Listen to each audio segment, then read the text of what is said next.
नमस्कार विद्यार्थी मित्रांनो. आपण बुद्धिमत्ता म्हणजे काय याचा अभ्यास केलेला आहे. त्याच्या काही उपपत्त्यांचा अभ्यास केलेला आहे.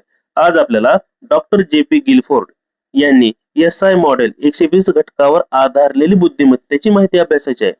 बुद्धिमत्ता ही एक घटक, द्विघटक, तीन घटक व बहुघटक बुद्धिमत्ता नसून ती 120 घटकांनी बनलेली आहे, असं गिलफोर्ड यांचं म्हणणं आहे. मग प्राथमिक बौद्धिक क्षमतेवर आधारित गिलफोर्ड यांनी आपली बुद्धिविषयक नवीन उपपत्ती मांडली. त्यांच्या मते बौद्धिक क्षमतेला स्वतःचे एक स्वतंत्र अस्तित्व आहे. विशिष्ट कार्यासाठी विशिष्ट बौद्धिक क्षमता आवश्यक आहेत. म्हणून प्रत्येक बौद्धिक क्षमतेचे स्वतंत्रपणे मापन झाले पाहिजे.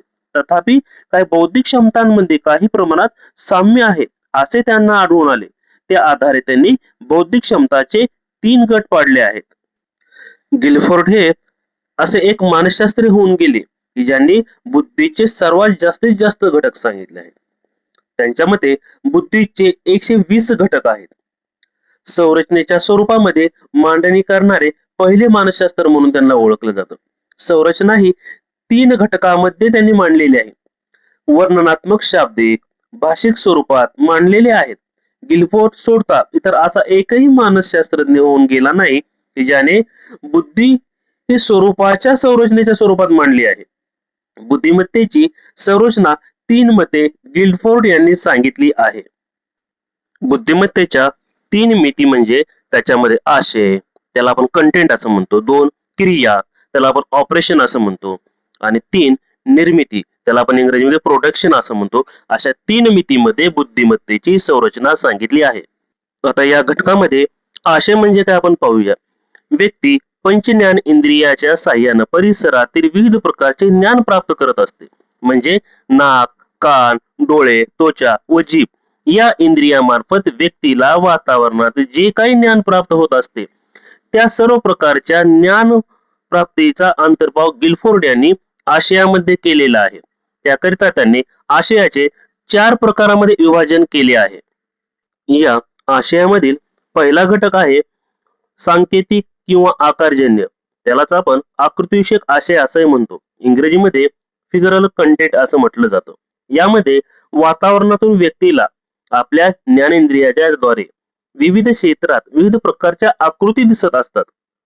जसे की माणसाची आकृती, प्राण्यांची, पक्ष्यांची, फुलांची, लहान मुलांची इत्यादी अनेक प्रकारच्या आकृत्या दैनंदिन जीवनामध्ये व्यक्ती पाहत असते. त्या सर्व आकृत्यांचा अंतर्भाव त्याने आकृतीमध्ये केलेला आहे. थोडक्यात सांगायचं म्हणजे चित्र ओळखणे, नकाशा वाचणे, जागेचे आकलन करणे या बाबी याच्यामध्ये समाविष्ट आहेत. म्हणजेच प्रत्यक्ष आणि दृश्य माहिती डोळ्यासमोर त्याचं चित्र उभा राहतं, त्याला आकृतीविषयक आशय, सांकेतिक किंवा आकारजन्य फिगर असं आपण त्याला म्हणत असतो. आशयामधला दुसरा घटक आहे भाषिक आशय. त्याला आपण सेमॅन्टिक कंटेंट असं म्हणतो.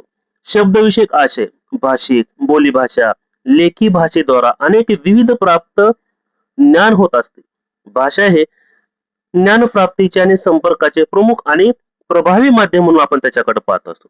थोडक्यात सांगायचे म्हणजे की शब्द संग्रह, संकल्पना निर्मिती, विचार मांडणे या सर्वांचा समावेश या घटकामध्ये होत असतो. शब्दांचे आणि कल्पनांचे अर्थ या ठिकाणी व्यक्त होत असतात. त्यालाच आपण शब्दात्मक किंवा अर्थपूर्ण किंवा भाषिक आशय म्हणून त्याला आपण ओळखतो किंवा त्याच्याकडे पाहत असतो. आशयामधला पुढला भाग म्हणजे चिन्हात्मक किंवा सिम्बॉल किंवा सांकेतिक आशय म्हणून ओळखला जातो. काही व्यक्ती खानाखुणावरून किंवा संकेतावरून ज्ञान प्राप्ती करत असतात. अनेक गोष्टी शिकल्यानंतर त्या सर्व खुणांच्या द्वारे स्मरणात ठेवल्या जातात आणि विशिष्ट खूण आणि विशिष्ट अर्थ यांचा संबंध जोडला जाऊन तो दृढ होत असतो. आणि त्यानंतर नुसत्या खुणांच्या साह्याने व्यक्तीला अनेक अर्थ कळतात. उदाहरणामध्ये गणितीय क्रियांचा विचार जर केला तर त्याच्यामध्ये बेरजेचं चिन्ह प्लस, वजाबाकीचं मायनस, गुणाकार, भागाकार या गणितातील खुणा, वर्तनातील सर्व प्रकारचे हावभाव म्हणजे येण्याची अथवा जाण्याची खूण, डोळे मोठे करणे, तोंड वाकडं करणे अशा अनेक बाबींचा समावेश त्याच्यामध्ये होतो. चेहऱ्यावरील हावभाव, तोंड वाकडं करणे, डोळ्यांच्या इतर खुणा यावरून व्यक्तीच्या मनामध्ये चालणाऱ्या विचारांचा आपण अंदाज बांधतो. व्यक्तीचे डोळे मोठे झालेले असतील तर आपण समजून घ्यायचं की तो आपल्याला काहीतरी सूचना देत आहे. तोंड वाकडे केले तर तो आपल्याला टाळण्याचा प्रयत्न करत आहे. म्हणजेच आपल्याला असं लक्षात येतं की या खाणाखुणाच्या साह्यानं अनेक प्रकारचे संकेत व्यक्तीला बरीच माहिती देत असतात. त्यामुळं अध्ययनाच्या दृष्टिकोनातून विचार जर केला, बुद्धिमत्तेमधील आशयामध्ये सिम्बॉल, चिन्ह किंवा सांकेतिक घटक या सर्वांचा महत्वाचा वाटा आहे, हे याच्यामधून आपल्याला लक्षात येताना दिसून येते. आशयातील पुढला घटक आहे वर्तनविषयक आशय. व्यक्तीच्या वर्तनावरून आपल्याला व्यक्तीचे विचार, मन, भावना, मत आणि आचार कळत असतात. सकारात्मक आणि नकारात्मक वर्तनाच्या याच्यातून अर्थ कळत असतो. नवीन अनुभव येत असतात आणि अनुभवातून व्यक्ती अधिक परिपक्व होत असते. उदाहरणार्थ इतरांच्या भावना समजणे, सामाजिक परिस्थितीचे भान ठेवणे या बाबी यामधून लक्षात येतात. म्हणजे थोडक्यात वरील 4 प्रकार हे आशयाचे आहेत. व्यक्तीला ज्ञान प्राप्त झाल्यानंतर त्यातून जी माहिती मिळते त्या माहितीद्वारे मानसिक स्तरावर 5 प्रकारच्या मानसिक क्रिया केल्या जातात. त्यांचा आपण पुढील प्रमाणे विचार करणार आहोत. दुसरा भाग क्रिया, त्याला आपण इंग्रजीमध्ये ऑपरेशन असं म्हणतो. कार्यात्मक स्तरावरील मानसिक क्रिया याच्यामध्ये समाविष्ट असतात. त्या 5 प्रकारच्या आहेत. त्याच्यामध्ये एक आहे बोधन किंवा संज्ञा. याच्यामध्ये आपण विचार जर केला तर कोणत्या प्रकारची माहिती प्राप्त झाल्यानंतर ती सर्वप्रथम बौद्धिक स्तरावर जाते, जिथे त्या माहितीचे अवबोधन होते. म्हणजेच हे काय आहे या प्रश्नाचे उत्तर शोधले जाते. उदाहरणार्थ हे टेबल आहे, ही खुर्ची आहे की स्टूल आहे, किंवा सफरचंद आहे की संत्री आहे, का चिकू आहे का पेरू आहे, याप्रमाणे आपण त्याचा विचार त्याच्यामध्ये करतो. म्हणजे थोडक्यात माहिती ओळखणे आणि त्याची समज होणे, संकल्पना होणे आणि ज्ञान मिळवणे या बाबीचा समावेश या संज्ञानापणामध्ये होत असतो.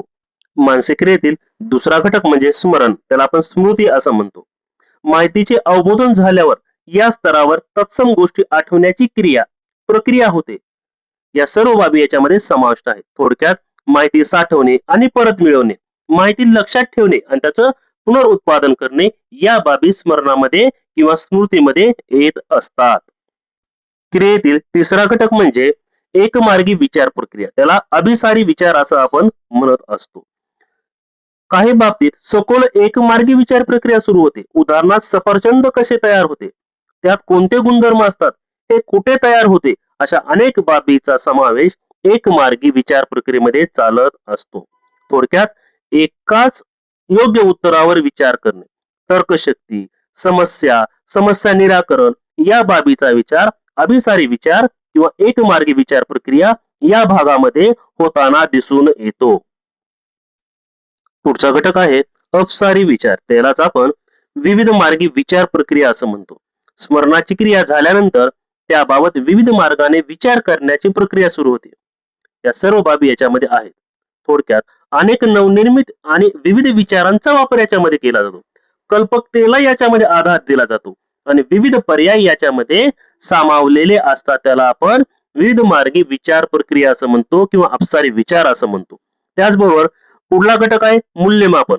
मूल्यमापनाचा विचार जर केला तर माहितीची उपयुक्तता आणि अचूकता तपासणे, निर्णय घेणे किंवा गुणवत्ता तपासणी करणे या बाबी मूल्यमापनामध्ये समाविष्ट झालेल्या आहेत. म्हणजेच मानसिक क्रियांचा विचार जर केला तर ज्ञान प्राप्ती होत असते आणि ज्ञान प्राप्ती झाल्यानंतर लगेच त्या ज्ञानाची निर्मिती कशी होते याचा विचार आपल्याला करायचा आहे. निर्मिती, त्याला प्रोडक्ट असं म्हणतो. निर्मितीच्या स्तरावर 6 प्रकारची निर्मिती होते असे गिलफोर्ड यांनी सांगितलेले आहे. त्याच्यामध्ये पहिला आहे घटक.